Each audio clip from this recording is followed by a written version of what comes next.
কতকাল জ্বালাবি টুঙ্গি পাড়ার গোলাপি আর কতকাল জ্বালাবি গোপালগঞ্জের গোলাপি আর কতকাল জ্বালাবি অ্যাকশন গোপালগঞ্জের বিরুদ্ধে কি তোর বাচ্চা বাংলা কি তোর বাচ্চা তার কোথায় কোথায় বাংলা তার কোথায় কোথায় বাংলা তার বাংলা কি তোর বাচ্চা তার এনসিপির উপর হামলা কেন প্রশাসন গোপালগঞ্জে হামলা কেন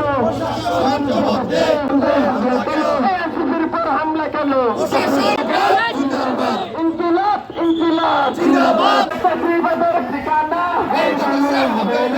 আমাদের নাগরিক পার্টির জুলাই পদযাত্রা ছিল গোপালগঞ্জে। যে গোপালগঞ্জ হচ্ছে স্বৈরাচারের আস্তানা। সারা বাংলাদেশ থেকে আমরা স্বৈরাচার উৎখাত করতে পারলো, গোপালগঞ্জ থেকে আমরা স্বৈরাচার উৎখাত করতে পারিনি। এই ইন্টারিম সরকার গোপালগঞ্জ থেকে স্বৈরাচার উৎখাত করতে ব্যর্থ হয়েছে।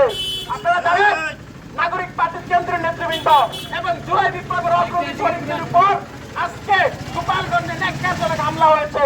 আমরা এর তীব্র নিন্দা ও প্রতিবাদ জানাই। আপনারা দেখেছেন এই গোপালগঞ্জে জুলাই বিপ্লবীদের উপর কিভাবে হামলা চালানো হয়েছে।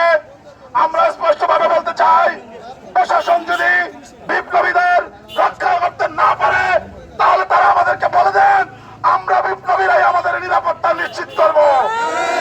আমরা প্রশাসনকে স্পষ্ট বলতে চাই, এই দায়ভার আপনাদেরকে নিতে হবে। আপনারা যদি সেইখানে গুরুত্বপূর্ণ ভূমিকা পালন করতেন, আওয়ামী লীগের বিরুদ্ধে অবস্থান নিতে পারতেন, তাহলে আজকে এই ঘটনা ঘটতে পারতো না। আমরা চাই